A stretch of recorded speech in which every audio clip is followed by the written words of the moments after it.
Join us for the Porsche Cayenne Turbo Coupé. Let's go!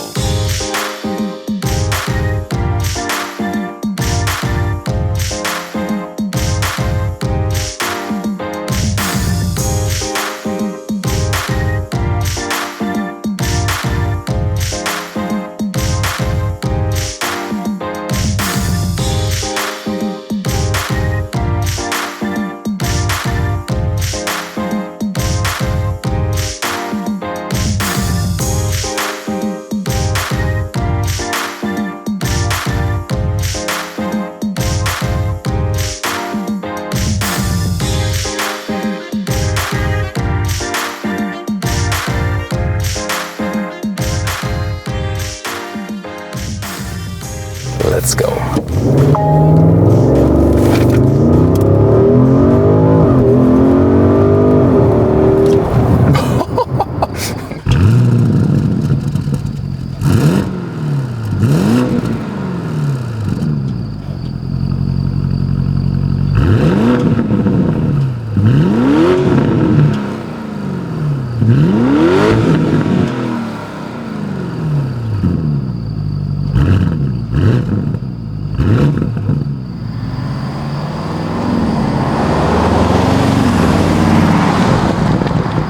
In the front, the Porsche Cayenne Coupé just looks the same as a normal Porsche Cayenne SUV. The turbo, of course, with a little stronger air intakes here, especially in the lower area. This color here is called mahogany brown, so it looks really dark but has a brown nuance. 4.92 meters, 16'1" or 194 inches is the length. Both the Cayenne Coupé and the Cayenne SUV, that's no difference, but the main difference is the roofline is 2 centimeters flatter and especially goes down here in the rear area. That makes this Coupé look, and of course this window graphic right there. Also, about extra price of 9,000 euros or dollars for the Coupé if you compare it to the Cayenne SUV. Well, but you also get somewhat more extra equipment even for the base versions, for example 20-inch wheels. However, those ones here are the optional 22-inch wheels in the Spider design. And this is of course the second big difference, SUV and Coupé, here with a different window line right there. Because it creates less drag, you also need a separated wing then. It folds up when you get a true speed over 90 kilometers an hour, and then it goes up or down 13.5 centimeters again. Oh, and by the way, if you see it going up here now, this is a so-called cleaning position. It does not go all the way up. It could possibly be up because it only goes all the way up when you're driving really, really fast. Then the Cayenne Turbo, of course, has some more sporty features like those quad exhaust pipes, and they are real ones, not fake. We've seen a lot of fake exhaust pipes recently. Here, not in this case. And then this typical new Porsche design where this light strip goes all around the vehicle. And also just dimension-wise, this Coupé here is always 2 centimeters wider also than the SUV, so has a little bit more stance on the road. And now we're here with the direct comparison, the Cayenne SUV and the Cayenne Coupé. You can see this is really all about this roofline that is falling then right there. Which one is more beautiful to you? I would really like to see your reaction to that in the comments. This one here, by the way, both vehicles are the Cayenne Turbo, so you can really relate to that. And also interesting, both have the very same wheel design, this Spider wheel design, but here with the Cayenne SUV, those ones here are 21-inch, and those ones are the biggest 22-inch. So I think 21 still works very well, or what would be your take? So what's under the hood? Before we talk about this one, let me give you the general overview about the engines. So for the Coupé here, the same as for the Cayenne SUV, a 3-liter V6 single turbo with 340 horsepower, 6 seconds is the acceleration figure, that's the entry engine. Based on that one, there will also be the plug-in hybrid. I can already announce it to you right now. So the same also for the Coupé. A very interesting one because we had about 2 liters less of consumption for the hybrid, 9 liters about. The other engines about 11 liters on 1 kilometers. Very interesting. And then there is the 2.9 liter V6 bi-turbo with 440 horsepower. Second, less in acceleration, about 5 seconds. And then ta-da, the one we have here right now, the 4-liter V8 turbo. So the turbo with the turbo. You know those Porsche turbo names? They all have turbos meanwhile, but this one here still keeps it the turbo in the very name, 4-liter V8. Then here with 550 horsepower. And the acceleration figure here then is about 4 seconds to 1 kilometers or 62 miles an hour. And the rest of the technology highlights here for the Cayenne, well, you have an optional air suspension, of course, and also a rear axle steering, which is also equipped with the test vehicle we have here for you today. How will it play out? We'll tell you in the driving part very soon.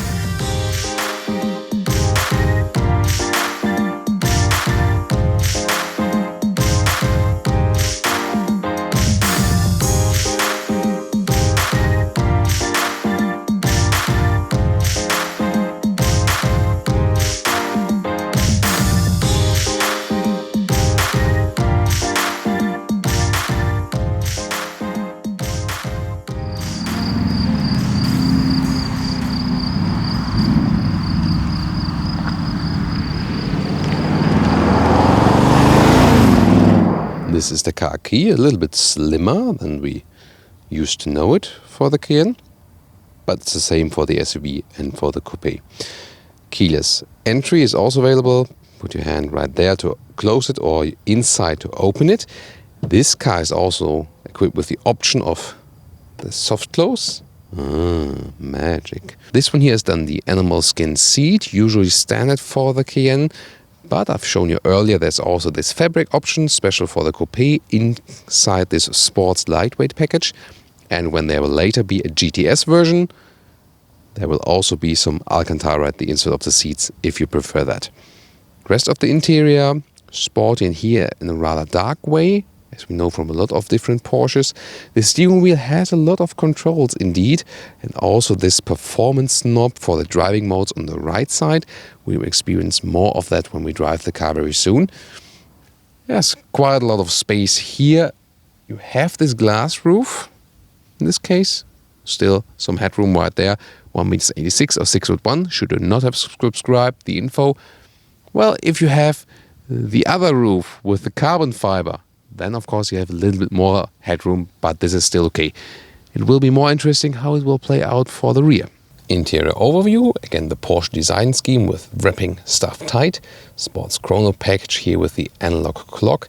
Then a big 12.3-inch screen as a central control unit. However, climate control and stuff is still separate. On the left side you have the classic analog gauge, soon more details to that, and left and right 7-inch screens.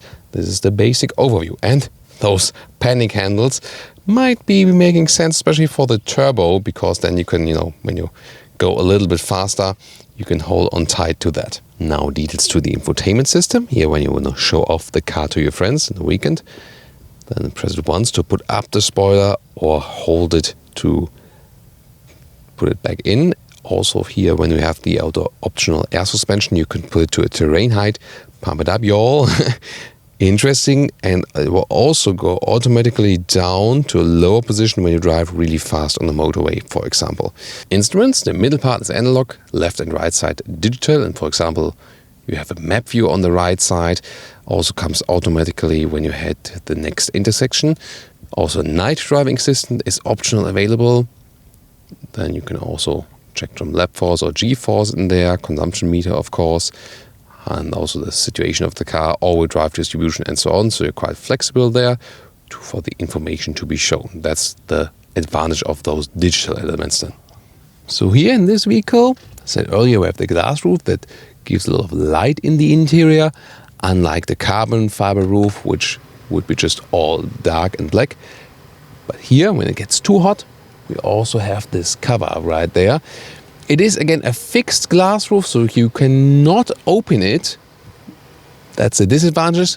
The advantage then, however, is that you can have it over a wider area of the vehicle. And now it gets really exciting. Let's access the rear together. So, here we go. Oh, wait a minute. Let me first show you that. So, there we go. This is the rear seating. And there are two possibilities. This one here is the normal 3-seater option for the rear. There's also this single-seater option for the rear. I've shown you that earlier in the other car. This one, of course, makes more sense. You're just more flexible that you can still transport a third person in the rear. So, and, well, the good thing about this platform here, Touareg, Q7, Q8 and the Cayenne is you always have a lot of legroom right there. There's no problem. So with 4 tall adults, there's no problem. Does the middle seat also work? We'll soon check that out. Well, and then the thing is about the coupe, we would expect that I get some problems here with the headroom, but that's actually not the case. So there's still some headroom right there. And I said earlier in the Cayenne SUV, and there I could actually put a fist over my head. That's not possible. Well, I can squeeze it. So you lose like this in headroom still if you compare it to the Cayenne SUV. But why is it still possible here? Why is it, somehow okay from the headroom? They actually put the rear bench 3 centimeters lower here in the Cayenne Coupé. And so you can still sit here quite well. So what about the trunk right here? Let's open it. And this is 625 liters up to 1,540. That's 150 liters less than with the Cayenne SUV. Of course, the biggest limitation is the height right here. But I think, you can still live with it. I can also show you that here with the backpack. Well, you have to put here. Here it would not be possible. Here then it's okay. Also, to fit it with this cover right there. Short Agile performance part, and we go to Sport Plus here to show you the launch control. It's a little bit uphill. And by the way, there's more than 50 allowed here, so that's just what the system's showing at the moment. Let's go.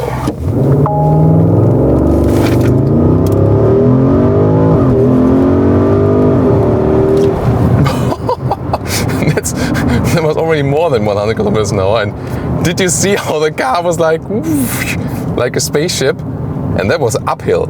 So yeah, that's the difference you have when you have the turbo. Whoa. Hardly ever felt such an acceleration in an SUV. And again, a little bit uphill. Really crazy. That is really crazy. Soon we also get to the normal driving part, so show more everyday driving situations.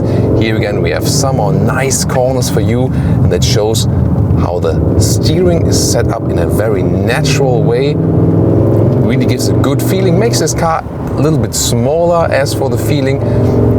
Beautiful also with the fork. Road a little bit wet, and I mean even at those wet conditions the launch control worked pretty well, so it reduces also the slip.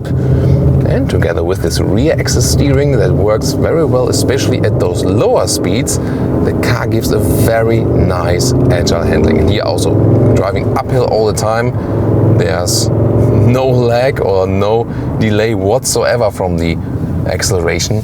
You immediately have everything you can possibly get as for the power. Wow.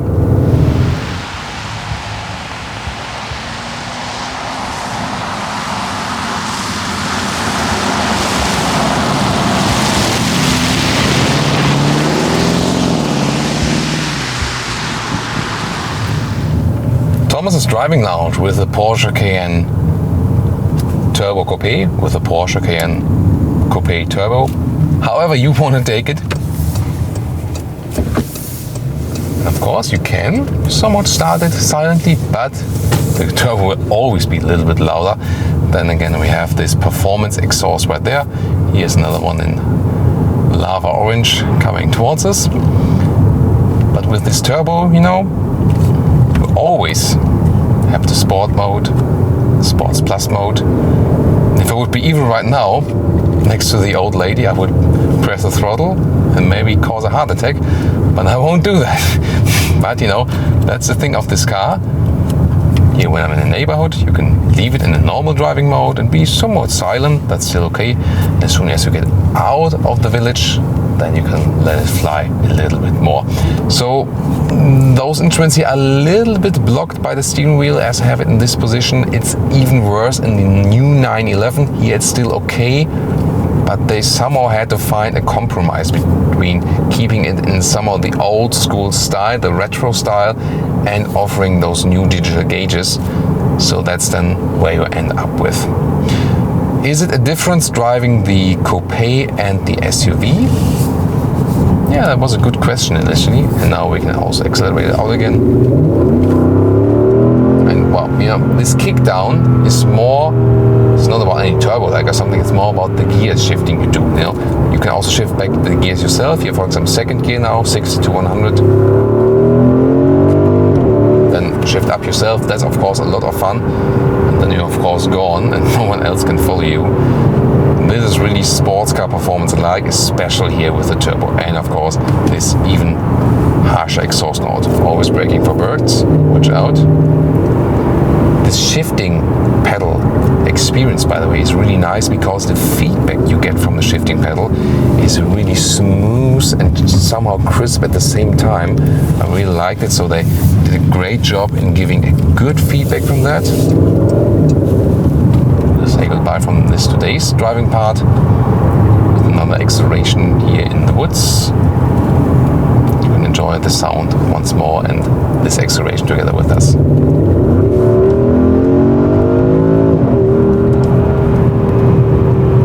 Oh, what do you think here about the Cayenne Turbo or the Cayenne Coupé or both? Cayenne Turbo Coupé, Cayenne Coupé Turbo. Which way would you actually name it? Which way around?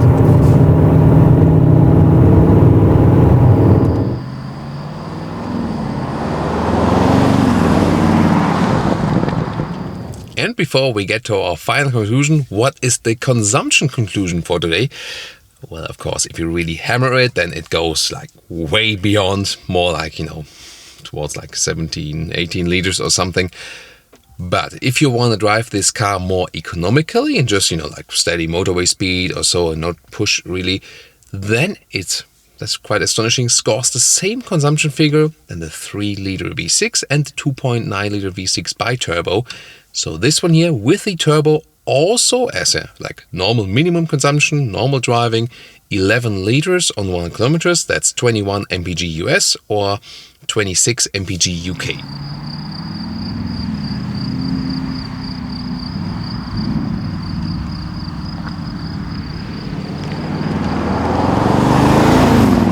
And now to our conclusion for today with the Porsche Cayenne Coupé. In this case also the Porsche Cayenne Turbo Coupé. From the exterior, difference the Cayenne Coupé to the Cayenne SUV, as I've been naming that one throughout the day.